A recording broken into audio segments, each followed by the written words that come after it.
And yes it's time for the mass lady don. Uday Bhanu గారు ఇప్పుడు మాట్లాడతారు. విచ్చేసిన పాత్రికేయులందరికీ పేరు పేరున అండ్ యూనో స్క్రీన్స్ పైన మమ్మల్ని చూస్తున్నటువంటి ప్రేక్షక మహాశయులందరికీ పేరు పేరున థ్యాంక్ యూ అండ్ నమస్తే అండి. And Manjusha thank you, I looking gorgeous. చాలా హ్యాపీగా ఉంది నేను ఇటువైపు కాకుండా అటువైపు ఉన్నందుకు. And you're hosting it, thank you so much sweetheart. So మిమ్మల్ని అందరినీ ఇలా కలుసుకోవడం నాకు కొత్తగా ఉందండి అండ్ చాలా సంతోషంగా ఉంది. బికాజ్ మా మమ్మీ నన్ను యాక్చువల్లీ యాక్ట్రెస్ చేద్దామని చాలా ప్రయత్నాలు చేసింది. సో అప్పుడప్పుడు అలా సినిమాల్లో కనిపిస్తూ కొన్ని డిఫరెంట్ లాంగ్వేజెస్లో కూడా చేసి, బట్ ఆ ప్యాషన్ కంప్లీట్గా పూర్తవ్వలేదు. బట్ చాలా కాలం తర్వాత ఒక యాక్టర్కి ఉండే యాపటైట్ ఉంటుంది కదండి, ఆకలి తీర్చేటువంటి, అంటే నిడివి చాలా కొంచెమే ఉంది సినిమాలో, బట్ స్పెల్ బౌండ్ చేసేంత, మంత్రముగ్ధుల్ని చేయగలిగేంత పవర్ ఉంది ఈ క్యారెక్టర్కి. సో అండ్ నన్ను నేను ఎప్పుడు ఇలా ఊహించుకోలేదు, కొత్తగా ఊహించుకోలేదు. సో ఒక యాక్టర్గా నాకు కూడా ఇది ఒక ఛాలెంజ్. సో నాకు ఇలా ఛాలెంజ్ విసిరి నన్ను పద్మక్క పాత్రలోకి పరకాయ ప్రవేశం చేయించినటువంటి మా మోహన్ శ్రీవస్తు సార్కి మనస్ఫూర్తిగా కృతజ్ఞతలండి. బికాజ్ యూనో జనరల్గా టెలివిజన్పై కనిపించే వాళ్ళని మాకెంత పొటెన్షియల్ ఉంటుందో మాకే తెలుసు. అది 4 గోడల మధ్య ఉంటుంది, బయటికి రావాలంటే ఒక ఆపర్చునిటీ రావాలి. సో ఆపర్చునిటీ వచ్చింది కాబట్టి నేను ప్రూవ్ చేసుకునే ప్రయత్నం చేశాను. ప్రతిసారి ఎప్పుడో ఏ ఆపర్చునిటీ వచ్చినా I try to give more than 100%, ప్రాణం పెట్టి దానికి ప్రాణం పోసే ప్రయత్నం చేస్తాను. సో ఈ సినిమాని ఒప్పించడానికి మెయిన్ రీజన్ మా రాజేష్ జీ అండి. నాకు గోల్డ్ రష్ డైరెక్టర్ తను, దాని తర్వాత రంగం కూడా తను డైరెక్టర్. సో అప్పటి నుంచి మేము బెస్ట్ ఫ్రెండ్స్ అండి యాక్చువల్లీ. సో తను ఏ ప్రాజెక్ట్ అనుకున్నా ఏదో ఒక చోట నన్ను ఊహించుకుంటాడు యాక్చువల్లీ. సో వచ్చి నన్ను కన్విన్స్ చేయడానికి త్రిబాణాస్త్రంతో వచ్చాడు, బార్బరికుడు అస్త్రంతోనే వచ్చాడు. ఒకసారి టార్గెట్ ఫిక్స్ చేసిందంటే అది ఫినిష్ చేసే వెళ్తుంది. సో మా బార్బరికుడు మా మోహన్ శ్రీవస్తు సార్, తను వచ్చి నెరేట్ చేసిన విధానం అంటే ప్రతి సీన్ నాకు కంటి ముందు ఇలా కనిపించేసిందండి, ప్రతి క్యారెక్టర్ కనిపించింది.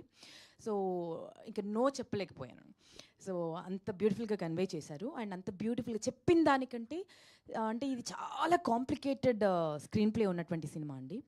సో ఏమైనా కన్ఫ్యూజన్స్ ఉంటాయేమో ఏమన్నా చూసేటప్పుడు అనుకున్నాము. సినిమా మొత్తం చూశాను, ఎంత బ్రిలియంట్గా తీశారంటే, మన తెలుగులో ఎందుకు ఇలాంటి ఇంటలెక్చువల్ సినిమాలు రావు అని కొన్ని జానర్స్లో రావేంటి అని అడుగుతారు కదండి. అలాంటి వారికి కరెక్ట్ సమాధానం ఇచ్చే సినిమా, చాలా బ్యూటిఫుల్ సినిమా. సో దాంట్లో నేను ఒక పార్ట్ అయినందుకు నేను చాలా చాలా సంతోషిస్తున్నాను. అండ్ ఎంటైర్ టీమ్కి, ముఖ్యంగా మా ప్రొడ్యూసర్స్కి, విజయ్ గారికి మనస్ఫూర్తిగా కంగ్రాచులేషన్స్ అండి. బికాజ్ యూనో న్యూ టాలెంట్స్ని, వారిని ఆఫ్ ద స్క్రీన్ మాట్లాడినప్పుడు కూడా చాలామందికి ఆపర్చునిటీస్ ఇవ్వాలండి. మన సినిమా ప్రొడక్షన్ ద్వారా మనం చాలా సినిమాలు చేయాలనుకుంటున్నాను. చాలా కొత్త టెక్నీషియన్స్ని ఇంట్రడ్యూస్ చేయాలి, చాలామందికి ఆపర్చునిటీ, చాలా అబండెంట్ టాలెంట్ ఉంది, ఇలాంటివన్నీ మాట్లాడతారండి. సో అలాంటి ప్రొడ్యూసర్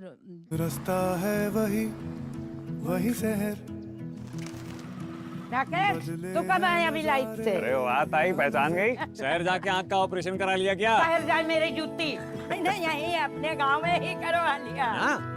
वो जो सूरज है ना अपना, वो सब कर रहा है। अरे राकेश! अरे वाह छोटी, ये स्कूल में सीखा? इंटरनेट पे। इंटरनेट? हाँ, सूरज भैया है ना? कौन है ये सूरज भैया? आपको उनसे मिलना है क्या? हाँ चलो, वो रहे सूरज भैया। हम सूरज से सिर्फ बिजली नहीं बनाते हैं, खुशहाली को देश के कोने कोने तक भी पहुंचाते हैं। अदानी हम करके दिखाते हैं। ఫుల్ ఫుడ్ ప్యాక్తో వస్తారు తను. సో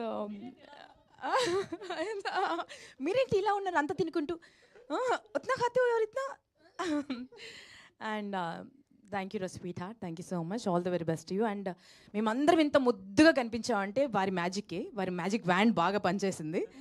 అద్భుతమైన లైటింగ్ చేసి యూనో డిఓపి సార్ రమేష్ గారికి నేను ఏమిచ్చినా రుణం తీర్చుకున్నాం, అంత అందంగా కనిపించాం మేమందరం. Thank you so much. ఇక చివరిగా ఒక మహావృక్షం పక్కన మేము అందరం వర్క్ చేసామండి. ఒక బ్లెస్సింగ్ ఇది మాకు యాక్చువల్లీ, అన్ని సినిమాలు చేసి, అన్ని లాంగ్వేజెస్ చేసి, అండ్ అన్ని చేసినా కూడా ఎక్కడో ఒక చోట ఒక చిన్న ఎయిర్ ఉండాలి కదండి.